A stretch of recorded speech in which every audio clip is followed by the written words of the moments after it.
अपना YouTube channel Real Music Studio like subscribe और bell घंटी को दबाना ना भूलें। Contact number 76315693। होली में खाली उड़ाएंगे गुलाल रे, उड़ाएंगे गुलाल रे, उड़ाएंगे गुलाल रे।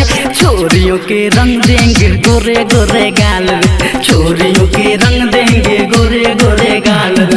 एक को ना छोड़ेंगे सबको देंगे डाल रे, सबको देंगे डाल रे। हाँ ललका गुलाल रे, भौजियों के रंग देंगे गोरे गोरे गाल रे, सालियों के रंग देंगे गोरे गोरे गाल रे। आप सुन रहे हैं डीजे उमेश सुखीपुर। फगुआ में फगुआ में होई गाने बवाल रे, होई गाने बवाल रे। हाँ होई गाने बवाल रे, निकलेगा जुलूस में हो जाएगा ने हड़ताल रे, हो जाएगा ने हड़ताल रे, हो जाएगा ने हड़ताल रे।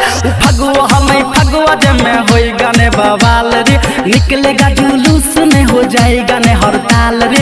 जबरी पकड़ी करेंगे बुरा हाल रे, छोरिया के रंग देंगे गोरे गोरे गाल रे। आप सुन रहे हैं डीजे उमेश सुखीपुर। सेंटर मिला के मारेंगे गुलाल रे, मारेंगे गुलाल रे, मारेंगे गुलाल रे। जहाँ ले जाएगा हो जाएगा लाले लाल रे, हो जाएगा लाले लाल रे, हो जाएगा लाले लाल रे। सेंटर मिला के मारेंगे गुलाल रे, जहाँ ले जाएगा हो जाएगा लाले लाल रे।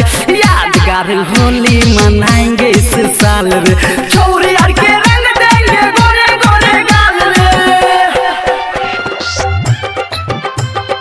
आप सुन रहे हैं डीजे उमेश सुखीपुर।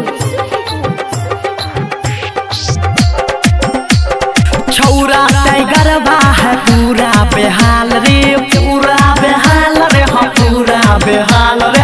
4 पैकेट धैले है जेब में गुलाल रे, जेब में गुलाल रे। हाँ ललका गुलाल रे।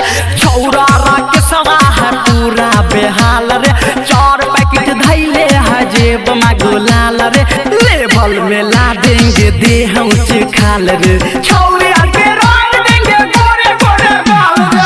होली में खाली उड़ाएंगे गुलाल रे, उड़ाएंगे गुलाल रे। हाँ ललका गुलाल रे, छौरिया के रंग देंगे गोरे गोरे गाल रे, भौजियों के रंग देंगे गोरे गोरे गाल रे। Anti loss tiger boss.